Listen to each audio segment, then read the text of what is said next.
continuons toujours nos différentes interviews. Après le candidat connaît la Snedi Kadozi, nous sommes aujourd'hui avec le candidat indépendant, Monsieur Sanogo Massampioro Seydou.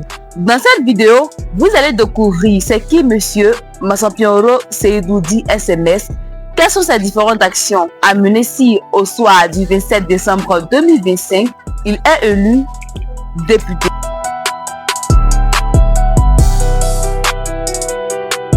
Bonjour à toutes et à tous, je suis Sanogo Massampioro Seydou, un fils de la localité.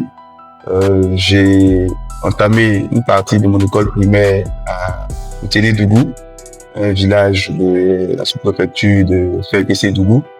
À la suite, j'ai fait une partie à EPP résidentiel, là où nous nous trouvons en ce moment dans le quartier résidentiel. Et après, au collège catholique Saint-Charles-Wanga, avant de me retrouver dans d'autres localités hors de Féké, où j'ai poursuivi et terminé mon parcours scolaire et académique avec une maîtrise en sciences de gestion à l'université de Cocody.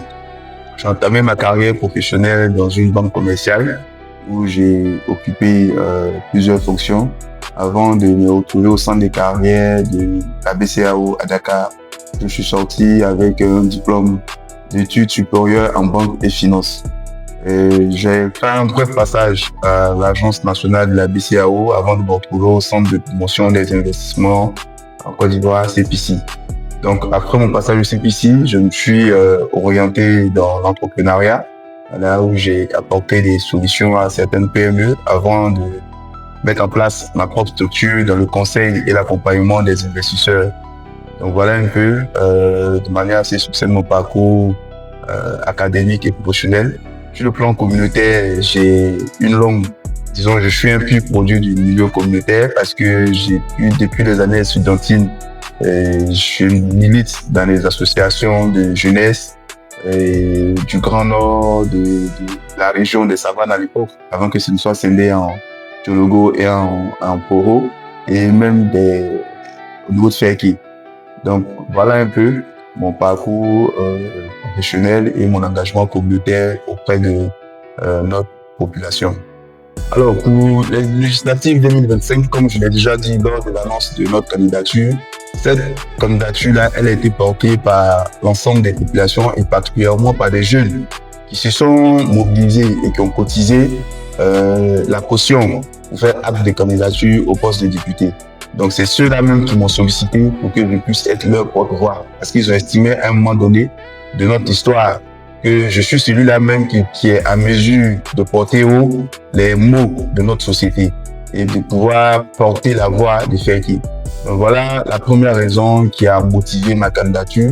Et moi-même, en tant qu'un acteur communautaire, je suis au quotidien en contact avec nos populations et je comprends le mal qu'elles ressentent lorsqu'elles constatent qu'elles sont oubliées dans tout ce qui s'est fait dans cette belle Côte d'Ivoire. Donc pour nous, il est important que nos parents puissent avoir quelqu'un qui peut parler en leur nom et qui peut porter haut les besoins de notre communauté, qui peut aussi contribuer à impacter véritablement le développement de notre localité en faisant en sorte que dans l'ensemble des programmes gouvernementaux, il puisse avoir une trace pour faire qui. Donc voilà un peu les raisons qui motivent notre candidature pour l'élection législative de décembre 2025.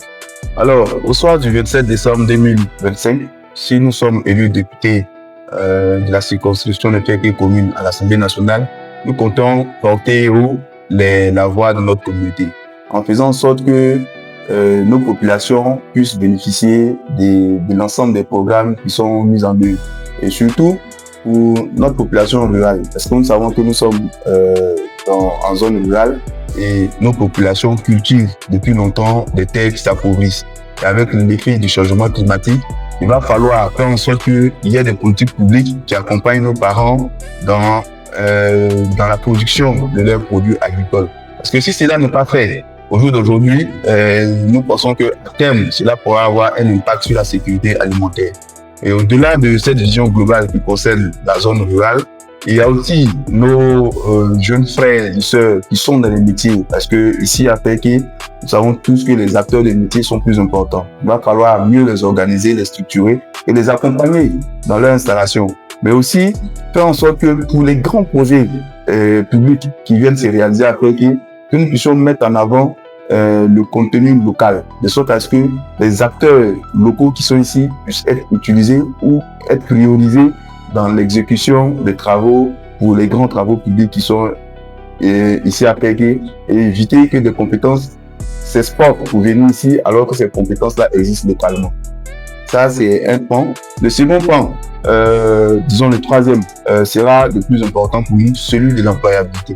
Parce que partout où nous passons, que ce soit les jeunes qui pleurent à longueur de journée, qui nous expliquent combien de fois ils ont du mal à s'insérer, que ce soit les parents qui nous expliquent combien de fois ils ont souffert pour accompagner les enfants dans leurs études, et après les études, ces enfants-là sont assis à Pégué sans pouvoir obtenir des emplois. Donc pour nous, ce sera vraiment l'axe central de notre mandature.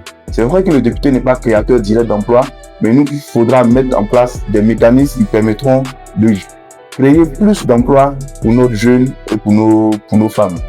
Et en fait, particulièrement pour les femmes, l'un des avantages, comme je l'ai dit, à fait qu'elles sont déjà organisées en association. C'est déjà une très bonne chose.